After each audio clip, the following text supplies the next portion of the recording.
Bonjour, je suis en compagnie d'Agathe Marcastel. Vous êtes psychologue, vous êtes travaillez dans le service d'épileptologie au CHU de Lyon et vous allez intervenir tout à l'heure pour nous parler, ça m'a beaucoup intéressé, de l'impact clinique et électrophysiologique d'un logiciel d'évaluation et de remédiation sur les TDAH. Alors les TDAH ont une grande actualité actuellement. C'est pour ça un peu que j'ai sélectionné votre intervention. Est-ce que vous pouvez m'en dire un peu plus? Oui, donc effectivement, on s'est intéressé au TDAH à l'âge adulte, étant donné qu'on a beaucoup de données durant l'enfance, mais à l'âge adulte, on a beaucoup moins de logiciels qui ont été créés pour bien les évaluer et bien pouvoir faire un accompagnement. Alors, on a mieux réussi la partie évaluation que remédiation, mais au moins, c'était un premier essai. Alors, on peut détailler un petit peu ce logiciel?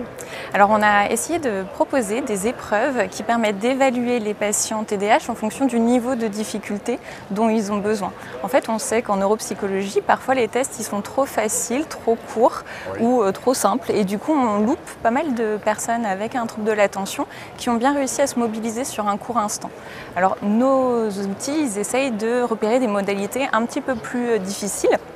Par exemple, on sait qu'en auditif, c'est plus compliqué de bien réaliser les mécanismes d'inhibition de réponse. Donc on a proposé un logiciel en auditif et puis aussi une autre évaluation qui est plus en vision, mais sur des choses très compliquées, ce qui est un petit peu plus original. C'est pas une auto-évaluation, si? C'est une Alors auto-évaluation? non, c'est avec le neuropsychologue encore, il faut toujours qu'il soit là pour interpréter. Comment ça s'appelle, un exemple de test qui peuvent être réalisés comme ça? Alors par exemple en auditif, c'est pas très compliqué, c'est le paradigme de go, no go, c'est on voit une image, on appuie, une autre, on n'appuie pas.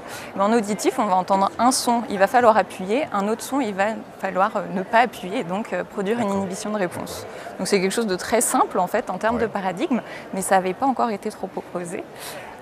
Et voilà. Et en visuel, c'est des tâches où il faut alterner, faire du task switching du coup. Vous l'avez évalué un peu, ça, au point de vue sensibilité, spécificité? Oui, on l'a proposé alors à 44 adultes TDAH qui avaient 30 ans et 44 contrôles à parier en âge et en sexe du coup. Et ce qu'on a observé, c'est que finalement, par rapport aux tests un petit peu classiques, on a une meilleure sensibilité. Ils arrivent mieux à repérer les difficultés attentionnelles, même si elles sont légères et qu'elles ne sont pas repérées avec des tests plus classiquement utilisés. D'accord. Ce logiciel sera à disposition bientôt? Alors bientôt, c'est toujours une question de publication finalement des tests. On aimerait qu'ils soient proposés en plus en libre accès à destination de neuropsychologues. Donc on est en train d'essayer de mener à bien ce projet. D'accord. Et alors vous disiez tout à l'heure que vous l'aviez testé chez les adultes. Est-ce qu'on peut l'imaginer chez les adolescents et voire même chez les enfants, adapté, bien sûr? Oui, le principe de paradigme de Go-No-Go est tellement simple qu'il peut s'adapter à tout âge. Donc on l'a proposé à des enfants plus jeunes, ils montrent une certaine sensibilité, mais c'est vrai qu'on manquait vraiment d'outils à l'âge adulte, on l'a proposé, on l'a évalué aussi avec des corrélats ERP en EEG pour voir si on voyait aussi des choses sur le plan électrophysiologique. D'accord. Bah, écoutez, merci infiniment. Merci à vous.